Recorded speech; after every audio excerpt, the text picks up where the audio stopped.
ملک میں دیکھ لیں، دنیا میں دیکھ لیں، روئے زمین پہ دیکھ لیں، ہم روزے رکھتے ہیں، نمازیں پڑھتے ہیں، تسبیحات ہاتھ میں ہیں، لیکن ایک دوسرے کی جیب کاٹ رہے ہیں، ایک دوسرے کے حقوق چھین رہے ہیں، ایک دوسرے کے لیے مشکلات پیدا کر رہے ہیں، اور ہر بندہ دوسرے پر اپنے آپ کو مسلط کرنے کے در پہ ہے۔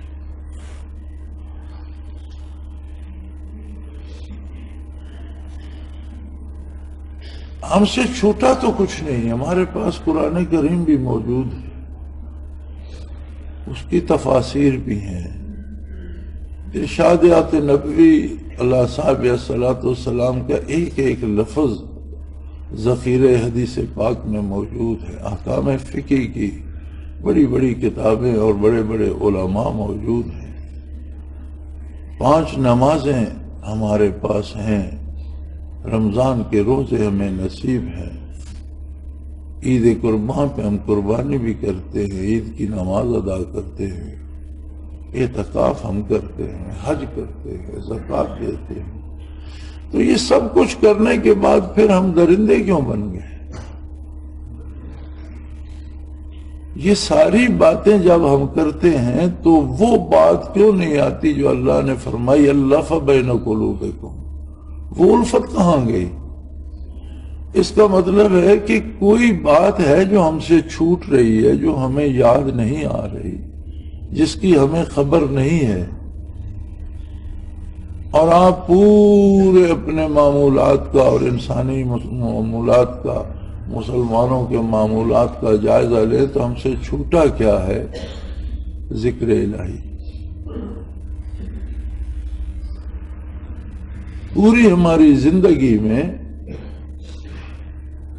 کسی نہ کسی حد تک ہر چیز کو ہم نے اختیار کر رکھا ہے، اگر 10 بندے نماز نہیں پڑھتے تو 10 پڑھتے بھی ہیں، اذانیں ہوتی ہیں، تلاوت ہوتی ہے، ختم قرآن ہوتے ہیں، مدارس چل رہے ہیں، قرآن حدیث فقہ پڑھائی جا رہی ہے، احکام دین اکثریت مسلمانوں کی جانتی ہے، ضروریات دین تو سب جانتے ہیں، وضو کیسے کرنا ہے، نماز کس طرح ادا کرنی ہے، لیکن اس سب کے باوجود وہ بات جو اسلام کی اساس ہے وَأَلَّفَ بَيْنَ قُلُوبِكُمْ فَأَصْبَحْتُمْ بِنِعْمَتِهِ إِخْوَانًا، وہ پیدا نہیں ہو رہی۔ ایک دوائی کے اگر 10 اجزاء ہیں تو ان میں سے کوئی ایک جز بھی کم کر دیں تو وہ دوائی کا اثر تبدیل ہو جاتا ہے۔ یہ دواؤں کا عجیب نظام ہے، یعنی ایک دوا میں 5 چیزیں پڑتی ہیں، ان کی مقدار مقرر ہے، اس کے کھانے کی مقدار مقرر ہے، اگر اس کے مطابق کھائیں تو شفا ہوگی، 5 کی 4 کر دیں تو یہ نہیں کہ ایک حصہ شفا کا کم ہو جائے گا، یہ نہیں ہوتا، بلکہ اس کی تاثیر ہی بدل جائے گی، وہ کوئی اور کام کرے گی، ہو سکتا ہے وہ بیمار کر دے۔ اسی طرح انسانی اصلاح قلوب اور مزاج کے لیے جو نسخہ اللہ نے دیا، اس میں سے ہم نے اس کا جو سب سے اہم ترین حصہ تھا وہ ترک کر دیا، وہ نکال دیا، اور وہ تھا ذکر قلبی خفی۔ جب وہ نکل گیا تو سارا نسخہ ہی بیکار ہو گیا۔ لوگ نمازیں پڑھ لیتے ہیں لیکن قتل کرنے سے باز نہیں آتے، نمازیں پڑھ لیتے ہیں جیب کاٹنے سے باز نہیں آتے، حج کر آتے ہیں لیکن دکان پر بیٹھتے ہیں، کم تولتے ہیں، دھوکہ کرتے ہیں، بددیانتی کرتے ہیں۔ وہ جو محبت تھی، الفت تھی، ایک دوسرے کی بھلائی چاہنے کی بات تھی، وہ ختم ہو گئی۔ تو اگر ہم تلاش کریں، میں نے تو بہت سوچا، آپ بھی سوچیں،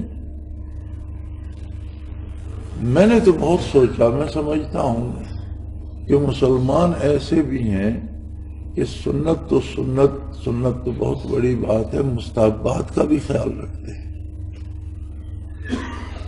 لیکن وہ محبتیں، وہ الفتیں جو عالم اسلام کا خاصہ تھی،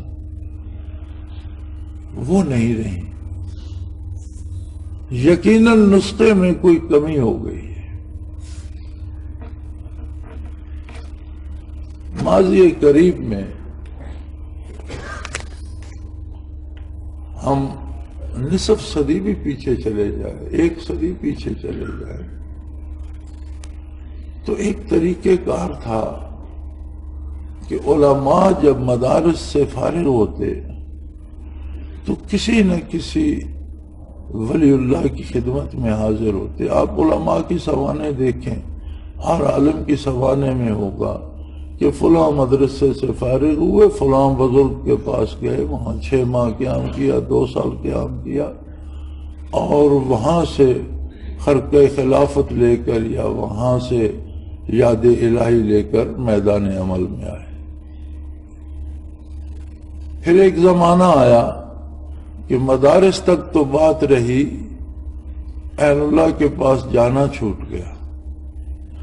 اب جہاں ہم کھڑے ہیں ہم بہت دور نکل گئے ہیں۔ اب جو مدرسے سے فارغ ہو کر آتا ہے وہ کہتا ہے یہ ذکر اذکار اور یہ تو سارا فضول ہے، اس کے تو قریب نہیں جانا چاہیے، تو کرنا ہی نہیں چاہیے۔ یعنی اب بات یہاں پہنچ گئی۔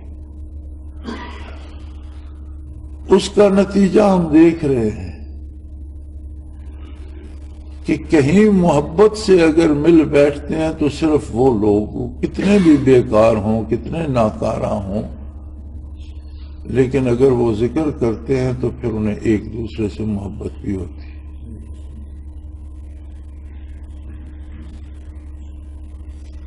اور جب میں یہ سوچتا ہوں کہ یہ تو زندگی کی سانسوں سے بھی زیادہ ضروری تھا، اور پھر میں یہ دیکھتا ہوں کہ کیا ہم نے اس کے لیے تلاش کی، جستجو کی، ہم میں طلب تھی، تو جواب نفی میں ملتا ہے۔ اس نے جب تک اس کائنات کو قائم رکھنا ہے، اس کائنات کی روح ہے ذکر الہی۔ جب کوئی ذاکر نہیں ہوگا تو قیامت آ جائے گی۔ نبی کریم صلی اللہ علیہ وسلم نے یہی ارشاد فرمایا۔ پوچھا گیا حضور قیامت کب ہوگی؟ فرمایا حتی لا یقال اللہ اللہ، جب کوئی اللہ اللہ کرنے والا نہیں ہوگا، کہنے والا نہیں ہوگا، قیامت آ جائے گی، دنیا ختم ہو جائے گی۔ یعنی اس ارض و سما، اس کائنات کی حیات ذکر الہی ہے۔ اب اس نے قائم رکھنی تھی، تو جب تک دنیا قائم ہے تب تک ذاکر بھی ہوں گے، اور ذاکر وہی ہے جو جس کا قلب ذاکر ہو، جسے ذکر دوام نصیب ہو، تب تک ایسے لوگ بھی رکھے گا۔ اب یہ اس کا کرم کہ ہمیں بھی پکڑ کر اس پر لگا دیا، ہم نے کچھ نہیں کیا۔ ہم پہ ہوتا تو ہم محروم ہوتے، ہم پہ ہوتا تو ہمیں اس کی خبر ہی نہ تھی، ہم اس سے آشنا، کم از کم میں اپنے بارے یہ جانتا ہوں کہ ہمیں اس سے کوئی خبر ہی نہ تھی۔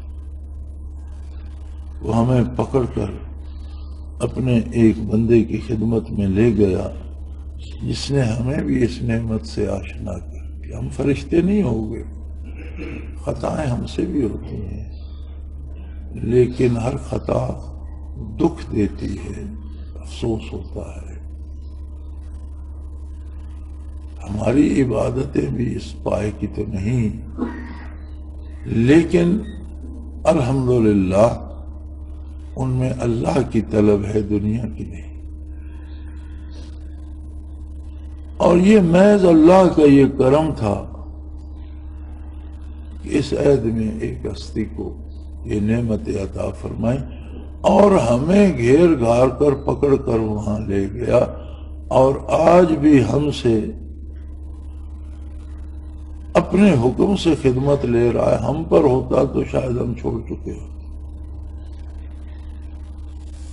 اس کا کرم، پھر اس کا کرم ہے، اس کے کرم کی بات نہ پوچھو۔ کم و بیش 6 ارب آبادی ہے دنیا کی، 600 کروڑ لوگ بستے ہیں۔ 600 کروڑ میں سے کتنوں کو یہ نعمت نصیب ہے؟ میرے خیال میں پوری دنیا کی آبادی کا اگر اندازہ کیا جائے تو کروڑوں میں لوگ نہیں ملتے، زیادہ ہوں گے تو لاکھوں میں شاید ذاکرین روئے زمین پہ کوئی لاکھ یا اس سے بھی کم ہوں، لیکن یہ قوت عجیب ہے۔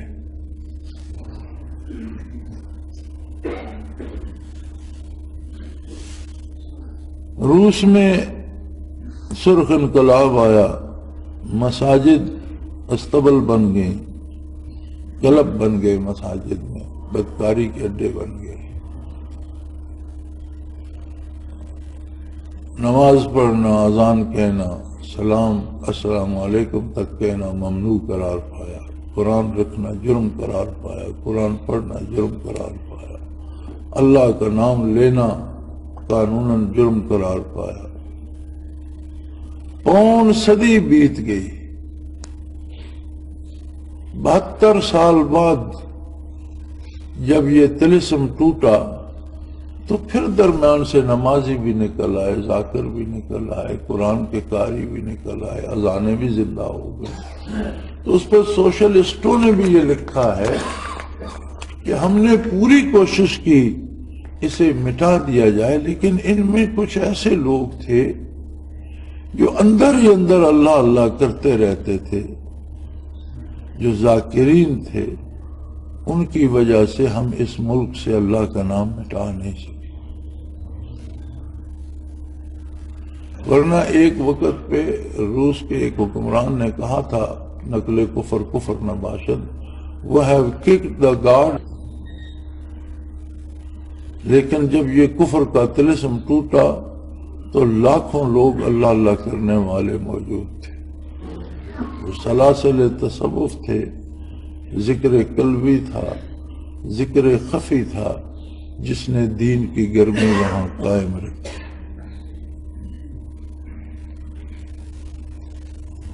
تو سب سے پہلی بات تو میں یہ عرض کروں گا کہ ہم سب کو اپنا تجزیہ کرنا چاہیے۔ میں یہ سمجھتا ہوں کہ اگر مجھ پہ ہوتا تو شاید میں اس کی تلاش میں بھی نہ نکلتا، جانتا ہی نہیں، شاید ہم سب کا حال یہی ہو۔ ہم پہ ہوتا تو شاید ہم اسے قائم نہ رکھ سکتے۔ کتنے لوگوں کو ہم نے دیکھا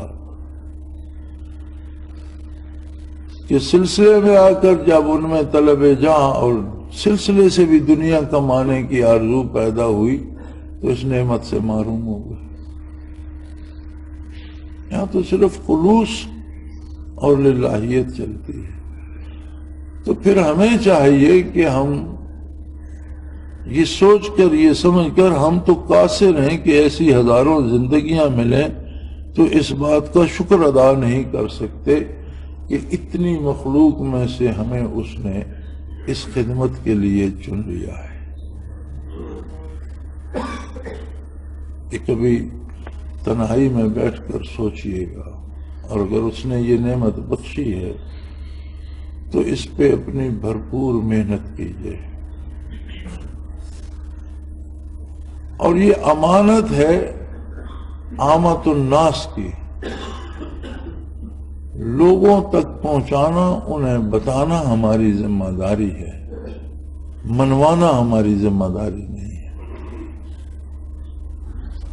بتانے والوں میں بھی ایک انانیت آ جاتی ہے، اور وہ یہ چاہتے ہیں کہ جب میں بتاؤں تو اگلا مان لے تو میری اس میں نمبرداری بن جاتی ہے، اور اگر نہ مانے تو پھر میری توہین ہوتی ہے۔ ایسی بات نہیں ہے، اپنی نمبرداری کے لیے نہیں بتانا، اس لیے بتانا ہے کہ ہمارے پاس یہ امانت اولاد آدم کی ہے اور خاص کر بندے مومن کی ہے، تو ان تک بات پہنچائی جائے، انہیں سمجھا دیا جائے۔ ماننا نہ ماننا یہ ان کا کام ہے، مانیں گے تو ان پر بھی اللہ کا کرم ہوگا، ہم پر بھی اللہ کا کرم ہوگا، نہیں مانیں گے تو ہمارا بات پہنچانے کا حق ادا ہو جائے گا، ہماری ذمہ داری ادا ہو جائے گی۔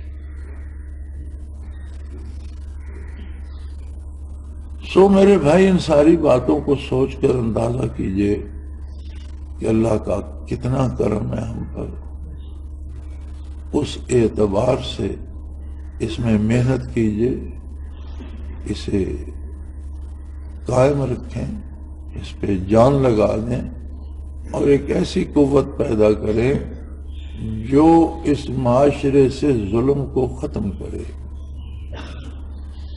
قتل و غارت گری کو ختم کرے، لوٹ مار کو ختم کرے اور عدل کے قیام کا سبب بن جائے۔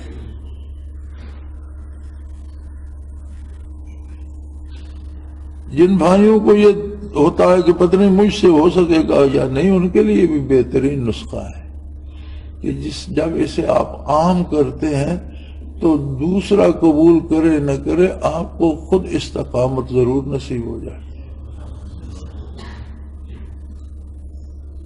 ایک طرف فائدہ ضرور ہوتا ہے، دونوں کو ہو تو نور علی نور، لیکن اگلا قبول نہ بھی کرے تو دعوت دینے والے کو دعوت کے بدلے اللہ کریم استقامت عطا کر دے۔ تو یہ ایک گھونٹ جو ہے اس کی لذت ختم نہیں ہوتی، آگے کی باتیں تو آگے جا کر کریں گے۔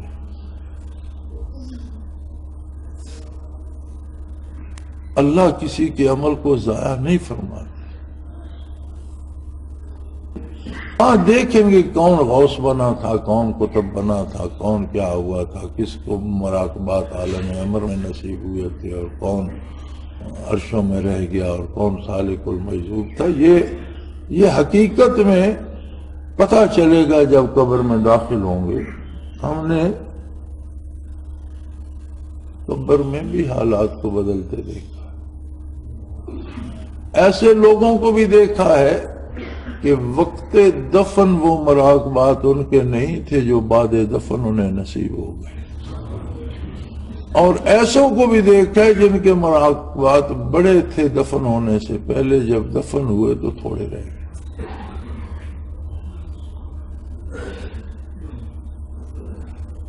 تو کوئی چیز دکان میں رکھی رہتی ہے، صحیح وزن تب پتہ چلتا ہے جب وہ اس پہ ترازو پہ تولی جاتی۔ ترازو قبر ہے، یہاں کے سارے دعوے ہیں، میں یہ ہوں، میں وہ ہوں، میں کچھ بھی نہیں ہوں، بس مجھے اللہ کی یاد ہمیشہ نصیب رہے، یہ سب کچھ ہے، باقی کچھ بھی نہیں۔ اس پہ قائم کر لو اپنے آپ کو، اس پہ جم جاؤ، یہ بہت بڑی نعمت ہے۔ اور اتنی مخلوق میں سے اگر آپ کو اللہ نے یہ توفیق بخشی تو وہ قادر ہے، اس کو تو قائم رکھے گا، ہم نہیں ہوں گے کوئی اور ہوگا، ہم نے تو ہمیشہ نہیں رہنا۔ اللہ ہمیں قائم رکھے، اسی پر موت دے تو ہمیں جانا تو ہے، پھر کوئی اور ہوگا، چھوڑ دیں گے تو کسی اور کو توفیق دے دے گا۔ عسیٰ یأتی اللہ بقوم یحبہم ویحبونہ، کسی اور کو اپنے عشق میں مبتلا کر دے گا۔ اس کا کیا ہے، اس کا کیا ہے، تم نہ سہی تو چاہنے والے اور بہت، ترک تعلق کرنے والوں تم تنہا رہ جاؤ۔ تو اللہ کریم یہ نعمت نصیب فرمائے، اس پہ محنت کرو، سارے دکھوں کا علاج اس میں ہے۔